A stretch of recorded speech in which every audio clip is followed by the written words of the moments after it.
স্বৈরাচার শেখ হাসিনা সরকারের পতনের আগেই দেশের ব্যাংক খাতকে শুধু দুর্বলই করে দেওয়া হয়নি, বরং এমন এক গভীর সংকটের মধ্যে ফেলে দেওয়া হয়েছিল যে একাধিক ব্যাংক আমানতকারীদের প্রাপ্য অর্থ ফেরত দেওয়ার সক্ষমতাও হারাতে বসেছিল।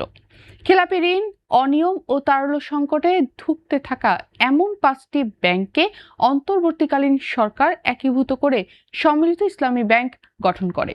নির্বাচনের পর জনগণের ভোটে নির্বাচিত সরকার দায়িত্ব নেওয়ার পর ব্যাংক খাতকে আরো শক্তিশালী ও স্থিতিশীল করতে নতুন করে উদ্যোগ নিয়েছে। এরই অংশ হিসেবে সম্মিলিত ইসলামী ব্যাংকের পরিচালনা কাঠামোকে কার্যকর করে কেন্দ্রীয় ব্যাংকের নিয়োগ করা প্রশাসকদের ধাপে ধাপে সরিয়ে নেওয়া হচ্ছে। বাংলাদেশ ব্যাংক থেকে জানা গেছে, আগামী 15 আগস্টের মধ্যে সম্মিলিত ইসলামী ব্যাংকের অধীনে থাকা 5টি ব্যাংক থেকেই প্রশাসক প্রত্যাহার করা হবে। এরই মধ্যে গত 30 জুলাই এক্সিম ব্যাংক থেকে প্রথম প্রশাসক সরিয়ে নেওয়া হয়েছে। পর্যায়ক্রমে সোশ্যাল ইসলামী ব্যাংক, ফার্স্ট সিকিউরিটি ইসলামী ব্যাংক, গ্লোবাল ইসলামী ব্যাংক ও ইউনিয়ন ব্যাংক থেকেও প্রশাসকদের প্রত্যাহার করা হবে। এর মাধ্যমে 5টি ব্যাংকের পরিচালনার পূর্ণ দায়িত্ব সম্মিলিত ইসলামী ব্যাংকের নতুন ব্যবস্থাপনার হাতে তুলে দেওয়া হবে। এভাবেই কোটি কোটি মানুষের ঘরে দেশ জুড়ে ফ্রিজ একটাই, ওয়ালটন।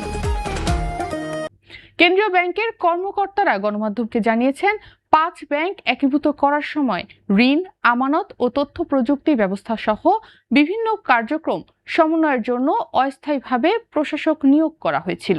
এখন সম্মিলিত ইসলামী ব্যাংকের নতুন চেয়ারম্যান ও ব্যবস্থাপনা পরিচালক অর্থাৎ এমডির দায়িত্ব নেওয়ায় প্রশাসকদের আর প্রয়োজন নেই। একই প্রতিষ্ঠানে প্রশাসক ও এমডি থাকলে দায়িত্বের বিভাজন নিয়ে প্রশাসনিক জটিলতা তৈরি হতে পারে। তাই নতুন ব্যবস্থাপনার কাছে ধাপে ধাপে দায়িত্ব হস্তান্তরের সিদ্ধান্ত নেওয়া হয়েছে। তবে ব্যাংকগুলোর একীভূতকরণের সব কাজ এখনো শেষ হয়নি।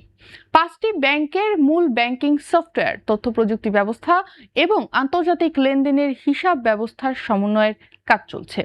এ কারণে কিছু কার্যক্রম এখনো আগের ব্যাংকগুলোর নামেই পরিচালিত হচ্ছে। প্রযুক্তিগত একীভূতকরণ শেষ হলে পুরো ব্যাংক সম্মিলিত ইসলামী ব্যাংকের নামেই পরিচালিত হবে। এ বিষয়ে সংশ্লিষ্ট কর্মকর্তারা গণমাধ্যমকে জানিয়েছেন, এক্সিম ব্যাংক থেকে প্রশাসক আগে সরানো হয়েছে কারণ নতুন ব্যবস্থাপনা পরিচালক ওই ব্যাংকের কার্যালয় থেকেই প্রধান কার্যক্রম পরিচালনা করবেন। সম্মিলিত ইসলামী ব্যাংকের চেয়ারম্যান কাজী শাইরুল হাসান এ বিষয়ে গণমাধ্যমকে জানিয়েছেন, 5টি ব্যাংকের একীভূতকরণ ও প্রশাসনিক পরিবর্তন একটি কঠিন প্রক্রিয়া। তবে দেশের আর্থিক স্থিতিশীলতার জন্য এই পুনর্গঠন সফলভাবে সম্পন্ন করা জরুরি। ব্যাংকের স্বাভাবিক কার্যক্রম ফিরিয়ে আনা, আর্থিক অবস্থান শক্তিশালী করা এবং আমানতকারীদের আস্থা পুনরুদ্ধারে সংশ্লিষ্ট সব পক্ষের সহযোগিতা প্রয়োজন বলেও উল্লেখ করেন তিনি। একীভূত হওয়ার আগে এক্সিম ব্যাংক ছিল বাংলাদেশ অ্যাসোসিয়েশন অফ ব্যাংকসের সাবেক চেয়ারম্যান নজরুল ইসলাম মজুমদারের নিয়ন্ত্রণে। অন্য 4টি ব্যাংক, সোশ্যাল ইসলামী ব্যাংক, ফার্স্ট সিকিউরিটি ইসলামী ব্যাংক, গ্লোবাল ইসলামী ব্যাংক ও ইউনিয়ন ব্যাংক ছিল এস আলম গ্রুপের নিয়ন্ত্রণে।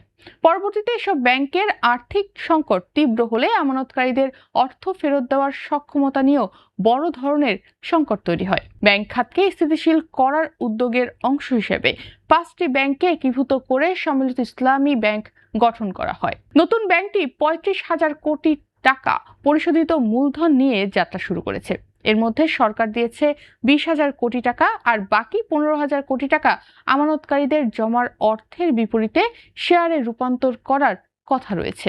এখন প্রশাসকদের প্রত্যাহারের পাশাপাশি প্রযুক্তিগত একীভূতকরণ শেষ করা, ব্যাংকের আর্থিক ভিত্তি শক্তিশালী করা এবং আমানতকারীদের আস্থা ফিরিয়ে আনাই হবে নতুন ব্যবস্থাপনার সামনে সবচেয়ে বড় চ্যালেঞ্জ।